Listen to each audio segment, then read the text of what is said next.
Hello বন্ধুরা, আসসালামু আলাইকুম। আজকের ভিডিও টপিকটি হলো আমরা প্রত্যেকেই কিন্তু একটি স্মার্টফোন ব্যবহার করি। তো আমাদের স্মার্টফোনে যত অ্যাপস রয়েছে আমরা চাই যে কিছু প্রয়োজনীয় অ্যাপস আমরা হাইড করে রাখার জন্য। তো তার জন্য আমরা কি করি, গুগল প্লে স্টোর থেকে একটি অ্যাপস ডাউনলোড করে তারপরে কিন্তু আমাদের মোবাইল ফোনের অ্যাপসগুলো আমরা হাইড করি। আজকের এই ভিডিওতে আমি আপনাদেরকে দেখাবো আপনার ফোনে থাকা যে সেটিংসটি রয়েছে এই সেটিংসের মাঝে আপনারা আপনাদের মোবাইল ফোনের অ্যাপসগুলো হাইড করে রাখতে পারবেন। তো এই ভিডিওটি শুরু থেকে শেষ পর্যন্ত দেখার অনুরোধ থাকবে। একটি স্টেপ মিস করলে হয়তো বা আপনার মোবাইল ফোনের অ্যাপসগুলো আপনি নাও হাইড করতে পারেন। মূল ভিডিওতে যাওয়ার আগে একটি রিকোয়েস্ট থাকবে, আপনি যদি আমার চ্যানেলে নতুন দর্শক হয়ে থাকেন প্লিজ চ্যানেলটিকে সাবস্ক্রাইব করে রাখুন।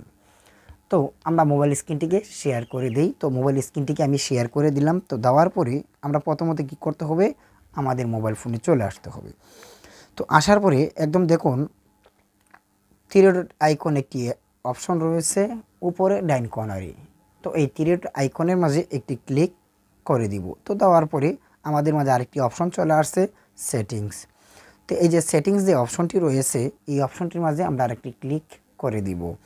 তো আমি একটি ক্লিক করে দিলাম। তো দেওয়ার পরে এরকম একটি অপশন আমাদের মাঝে চলে আসবে। তো আসার পরে এখানে দেখা যাচ্ছে যে একটি অপশন রয়েছে হাইড অ্যাপস। তো অপশনটিও আমি আপনাদেরকে দেখিয়ে দিচ্ছি। তো এই অপশনটির মাঝে আমরা একটা ক্লিক করে দিব। তো আমি একটা ক্লিক করে দিলাম। তো দেওয়ার পরে আমাদের কাছে আমাদের মোবাইল ফোনে যত অ্যাপস রয়েছে এই অ্যাপসগুলো কিন্তু এখানেও চলে আসবে। তো এখান থেকে আমি কোন কোন অ্যাপসগুলো হাইড করতে চাচ্ছি এটি আপনাদেরকে দেখাবো, তারপরে বাকি কাজটি দেখাবো। তো তারপরে আমরা যে কাজটি করব, আমাদের যে ইমোটি রয়েছে ইমোটিকে আমি হাইড করব। তো ইমোর উপরে একটা ক্লিক করে দিলাম। তো তারপরে আমি চাচ্ছি যে আমাদের মোবাইল ফোনের যে ফাইল ম্যানেজারটি রয়েছে এই ফাইল ম্যানেজারটিকে আমরা হাইড করব। তো ফাইল ম্যানেজার উপরে একটি ক্লিক করে দিলাম। তো আরেকটি অ্যাপ চাচ্ছি আমরা হাইড করার জন্য, আমাদের গুগল প্লে স্টোরটি রয়েছে এই গুগল প্লে স্টোরে যে অ্যাপসটি রয়েছে এই অ্যাপসটিকে আমরা হাইড করে দিব। তো অ্যাপসটির উপরে একটি ক্লিক করে দিলাম। তো তারপরে চাচ্ছি আমাদের যে টিউবাটি অ্যাপসটি রয়েছে টিউবাটিটি আমরা হাইড করে দিব। তো মোট 4টি অ্যাপস আমি হাইড করে দিলাম। আপনারা চাইলে অনেক অ্যাপস এখান থেকে হাইড করতে পারেন। তো নিচে রয়েছে ডান। তো আমরা ডানের মধ্যে ক্লিক করে দিব। দেওয়ার পরে আমাদের কাজ শেষ, আমাদের অ্যাপসগুলো হাইড হয়ে গেছে। তো আমরা পুরোনাই ব্রেকে চলে যাব।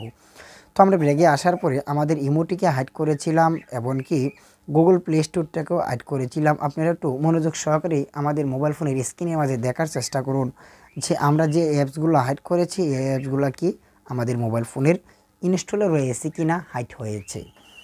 তো এবার আসুন আমরা কীভাবে এই অ্যাপসগুলো ফিরে নিয়ে আসবো। আমরা তো এবার হাইড করেছি আমাদের প্রয়োজন। তো এই প্রয়োজন অনুযায়ী আমাদের এই অ্যাপসগুলোকে হাইড থেকে আনহাইড করতে হবে।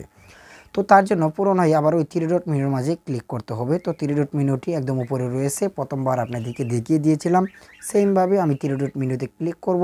এখানে রয়েছে সেটিংস। তো আমরা একটি সেটিংসের মাঝে ক্লিক করে দিব।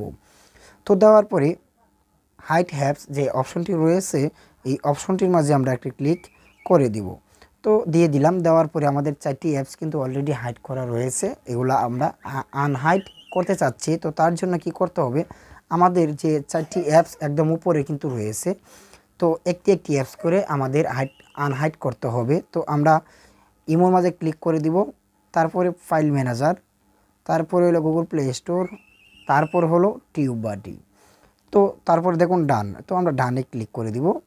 তো দেওয়ার পরে দেখুন আমাদের অ্যাপসগুলো আনহাইড হয়ে গেছে। তো তার জন্য আমরা কীভাবে দেখব, আমরা পুরোনাই ব্রেকে চলে আসবো। আসার পরে দেখুন আমাদের যে অ্যাপসগুলো আমরা হাইড করে রাখছিলাম, আমরা টিউবারিটিকে হাইড করে রাখছিলাম, আমাদের ফাইল ম্যানেজারটিকেও হাইড করে রাখছিলাম, ইউটিউবটাকে মনে হয় হাইড করে রাখছিলাম, এমনকি গুগল প্লে স্টোরটাকে কিন্তু আমরা হাইড করে রেখেছিলাম।